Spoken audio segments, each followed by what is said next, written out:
2025 წელს განხორციელებული პროექტები და მიღწეული შედეგები სამთავრობო გუნდი წელს აჯამებს. სოფო ბერიძე გვერდება პირდაპირ ეთერში. არა მხოლოდ 2025 წლის, არამედ ნამდვილად საუკუნის პროექტად ითვლება რიკოთის 52 კილომეტრიანი მონაკვეთის დასრულება.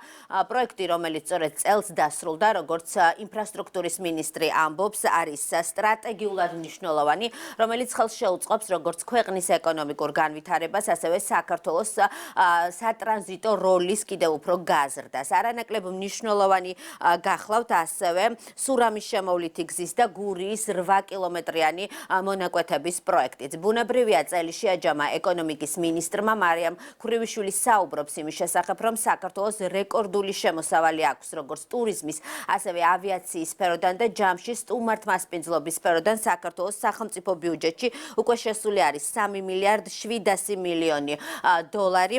უნდა აღინიშნოს ასევე, რომ განსაკუთრებული მნიშვნელობის პროექტი, რომელიც წელს დაიგეგმა, ეს გახლავთ უმსხვილესი არაბული კომპანიის MR ჯგუფის შვილობილი Eagle Hills-ის 6.6 მილიარდიანი ინვესტიცია. იცით, რომ პროექტი საბოლოო ჯამში, რომლის განხორციელებაც უახლოეს პერიოდში დაიწყება, საქართველოში დამატებით 24,000 სამუშაო ადგილს შექმნის, ამიტომაც არის, რომ მთავრობა მას ისტორიული მნიშვნელობის ინვესტიციას უწოდებს. მიმდინარე წლის განსაკუთრებულ მიღწევად დავასახელებდი ისტორიული მოცულობის ინვესტიციის შემოსვლას ჩვენ ქვეყანაში 6.5 მილიარდი დოლარი უმსხვილესი დეველოპერული პროექტი, რომელიც განვითარდება დედაქალაქში, ისევე როგორც გონიოში, რომელიც შექმნის დამატებით 24,000 ახალ სამუშაო ადგილს, ისევე როგორც წელიწადში 700 მილიონზე მეტი იქნება ჩვენი ქვეყნის ბიუჯეტში შემოსავალი და რა თქმა უნდა პირდაპირ პროპორციულად აისახება თითოეული ჩვენი ქვეყნის მოქალაქის კეთილდღეობას. მეორე მხრივ ჩვენ ისტორიული პროექტი დავასრულეთ მიმდინარე წლის ბოლოს, რომელიც გახლავთ საქართველოს რკინიგზის მოდერნიზაციის ისტორიული პროექტი 1 მილიარდი ლარის მოცულობის ინვესტიცია, რომელმაც უზრუნველყო ჩვენი საქართველოს რკინიგზის გამტარუნარიანობის გაორმაგება, რაც რა თქმა უნდა გააძლიერებს ჩვენი ქვეყნის ტრანზიტული და ლოგისტიკური ქვეყნის ფუნქციას. პირველ რიგში რა თქმა უნდა აღინიშნოს საუკუნის პროექტის დასასრული, ეს იყო რიკოთის საუღელტეხილო მონაკვეთის 52 კილომეტრიანი მონაკვეთის დასრულება, რაც ვფიქრობთ, რომ ჩვენი ქვეყნისთვის არის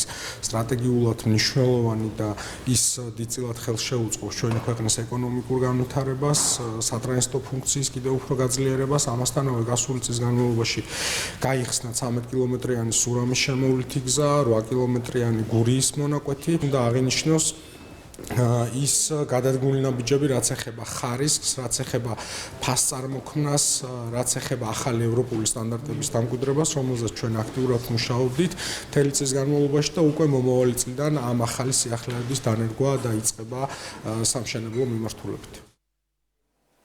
პოზიტიური მოლოდინებით ხვდება 2026 წელს მთავრობის ეკონომიკური გუნდი. მინისტრები ამბობენ, რომ აღმასრულებელ ხელისუფლებას აქვს ამბიციური მიზანი 2026 წელი 2025 წელზე უკეთესი იყოს. უკვე ცნობილია, რომ მომავალ წელს დასრულდება ბაქო-თბილისი-ყარსის პროექტი და აქტიურ ფაზაში გადავა ანაკლიის პორტის პროექტი. ჩვენი ამბიცია არის, რომ მომავალი წელი იყოს ხადია უკეთესი, ვიდრე გასული წელი. ჩვენ არაერთ ისტორიულ პროექტს განვახორციელებთ მომავალ წელს, მათ შორის დავასრულებთ ისტორიულ და რეგიონისთვის უმნიშვნელოვანეს პროექტს, ბაქო-თბილისი-ყარსის პროექტს, რომელსაც ოპერირებაში მომდევნო წლის დასაწყისში ჩავუშვებთ. ამავდროულად მომდევნო წელს აქტიურ სამშენებლო ფაზაში გადავიყვანთ ანაკლიის ღრმაწყლოვან პორტს, ისევე როგორც ძალიან დიდ აქცენტს გავაკეთებთ ჩვენი ქვეყნის ენერგეტიკული სექტორის შემდგომ განვითარებაზე, რადგან მიმდინარე წელს ჩვენ უკვე არაერთი მნიშვნელოვანი ინიციატივა დავნერგეთ უშუალოდ სექტორის გაჯანსაღების თვალსაზრისით. უკვე გამოცხადდა ტენდერი თბილისის შემოვლით გზაზე ნომერ 2 ლოტზე, რომელიც გულისხმობს წიწამურიდან ავჭალაში მიმავალ მონაკვეთს. ასევე ძალიან მნიშვნელოვანი არის ის ინსტიტუციური ცვლილებები, რაც ინფრასტრუქტურის სამინისტროში განხორციელდა, ის მიდგომები, რომელიც ჩვენ შევცვალეთ და ის ახალი სტანდარტი, რომელიც დავამკვიდრეთ.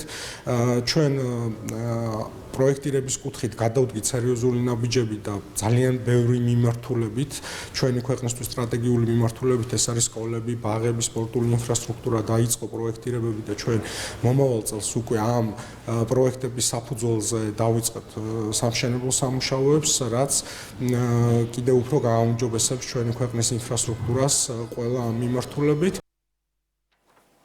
როგორც მოისმინეთ, მთავრობის ეკონომიკური გუნდი 2025 წლის შედეგებით კმაყოფილია და უფრო მეტიც ისინი მომავალ წელს პოზიტიური მოლოდინებით ხვდებით.